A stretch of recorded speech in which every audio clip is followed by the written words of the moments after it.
मियाँ साहब ये फरमाइए कि अब ये तो we are in the middle of war, अभी इस पे ब्रेक लगी हुई है, लेकिन एक जंग और एक हमला और आने वाला है, और वो हमला है ग़ज़ाई किल्लत का, क्योंकि 50% जो यूरिया है वो नहीं बन सकी, और हम 12-13 हमारा जो इंपोर्ट बिल है ऑलरेडी तकरीबन 1 बिलियन के लगभग उसमें पहले 9 महीनों में इंक्रीज़ आ चुकी है। और हम जो है बाद में हम डिटेल में बात करेंगे कि हमने सोलर को ज़िंदा नहीं रहने देना, और IPPs के नाजायज़ और काले मुनाफों के लिए हम वतन अजीज़ को भी जो है वो कोई के खातिर में नहीं लाते। तो मियाँ साहब ये और फिर ये बात भी ज़रा गौर फरमाइए कि क्या अकल के अंधों को ये भी नज़र नहीं आता कि 4 दिन पहले दुबई क्या था, आज क्या है?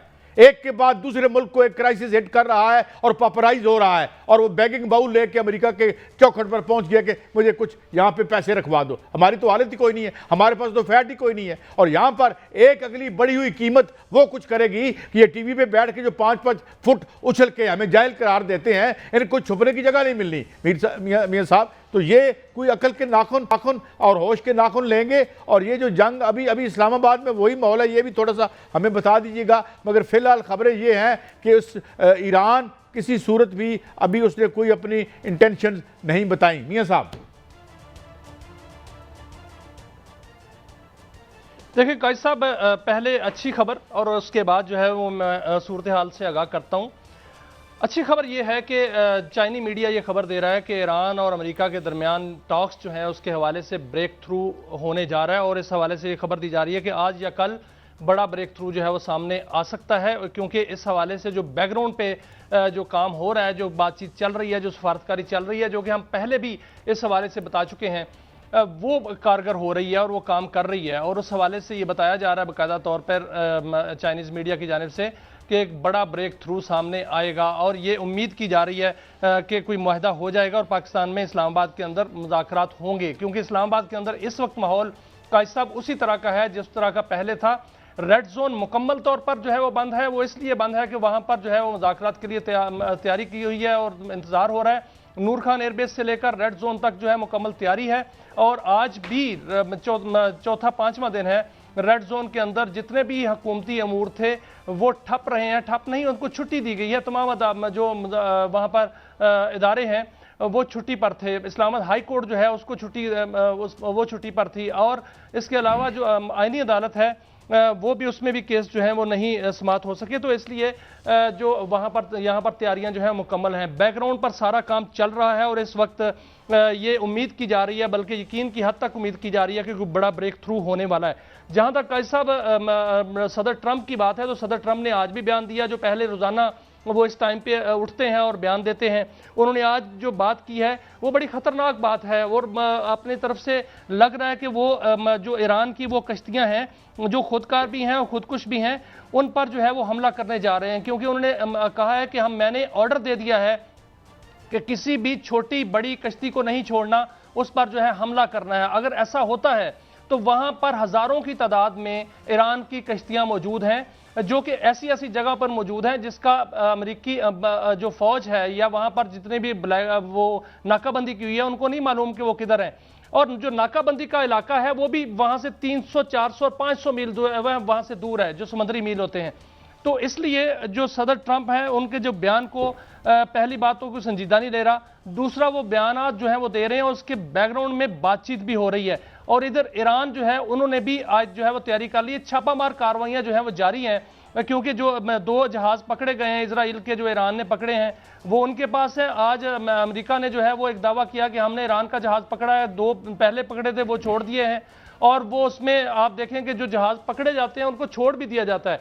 और वहाँ से ये भी खबर आई थी कि 24 जहाज़ जो हैं वो अपना वहाँ से तेल उठाकर, वहाँ तजारती जहाज़ वो निकल भी गए थे, और ईरान ने जो है 1 करोड़ बैरल तेल जो है वो इन दिनों में फ़रोख्त भी किया है, जो ये नाकाबंदी के दिन है। तो ये चीज़ें जो है आंख मचोली चल रही है कायद साहब, और यहाँ पर तैयारी साहब ये IEA की भी खबर आई है ना, बहरान की, तवानाई के बहरान की IEA की खबर आई है ना, वो कह रहे हैं कि ये तारीख इंसानी का सबसे बड़ा बुरान होगा, और इसमें बचेंगे वो जिनके पास विंड एनर्जी है, जिनके पास सोलर है, जिनके पास एटॉमिक है।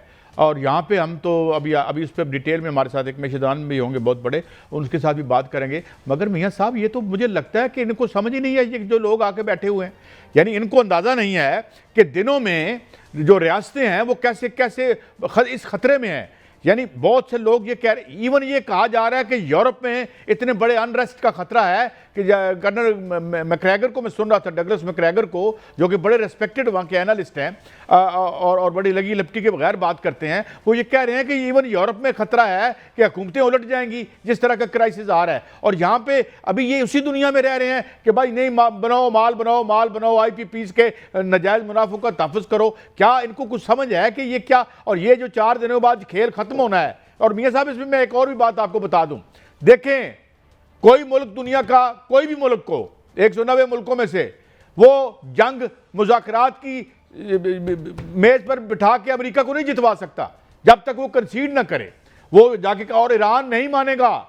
ईरान के पास उसकी तारीख की सबसे बड़ी अपॉर्चुनिटी है, वो 2 अज़ाब जो उस पर मुसल्लत है अमेरिका और इजराइल की सूरत में, उससे निजात किया, उसे रास्ता नजर आ रहा है, वो और कुर्बानियां देने को भी तैयार होगा। तो मेरे ख्याल में वी आर एक बड़ी टाइट रोप पे हम चल रहे हैं। तो कोई मुझे नहीं लगता कोई दानिश है ये कोई है, ये समझते हैं कि ये एक बड़ा मौका मिल गया है ये। और भाई इट्स समथिंग वेरी सीरियस और बड़ी नाजुक चीज़ है मियाँ साहब।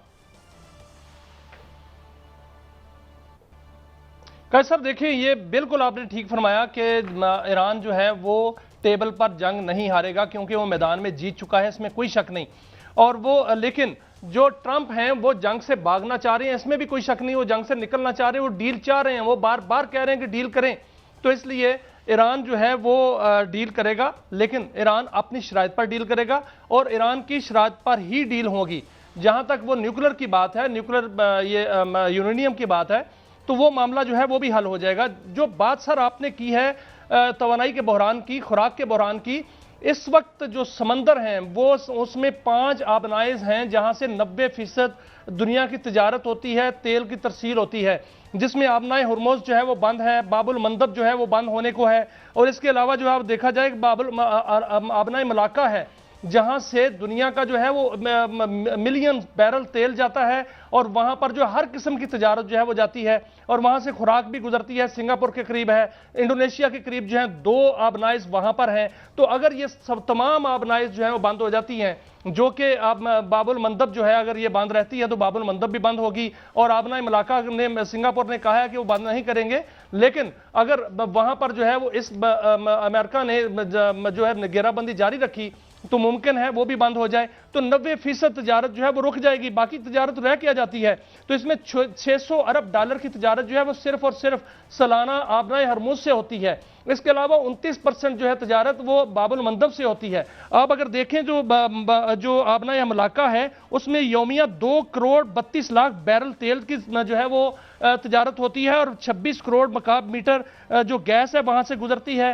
इलेक्ट्रॉनिक्स, जो खुराक और फर्टिलाइजर वो सारा गुजरता है। तो इसमें कोई शक नहीं कि अगर ये बहरान इसी तरह जारी रहा या इसमें शिद्दत। अच्छा मियां साहब एक खबर मुझे और दीजिएगा, एक बड़ी खबर है, रीजन्स हैं एक और कोई डिस्टर्ब नहीं होंगे, सिर्फ इसका जोग्राफिया भी तब्दील होने को है। एक और खबर थी कि कोई एक और आबी रास्ता जो था जिसमें इजराइल भी था, सऊदी अरब भी था और मुल्क भी थे, उस पर भी सऊदी अरब ने पुल आउट कर लिया है मियां साहब।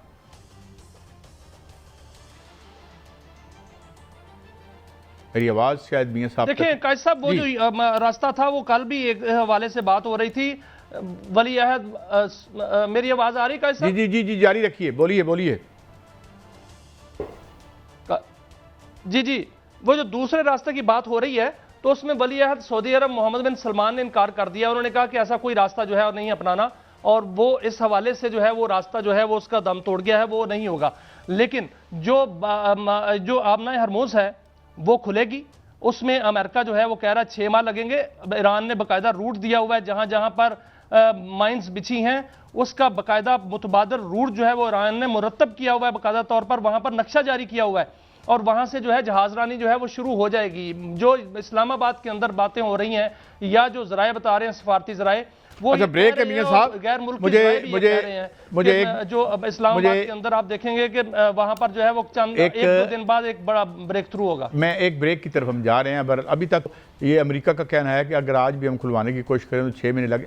बड़ा क्राइसिस हिट कर रहा है दुनिया को, शॉर्टेजेस का, इन्फ्लेशन का, और have we got the appropriate system and the people who can, जो इससे नबुर्द आजमाव सकें, या वो हमें इसमें से भी दिहाड़ी लगाने का ही सोचेंगे। I think these are very different times and history will teach us I think not a very good lesson, अगर हमने इसमें अपने आप को दुरुस्त ना किया।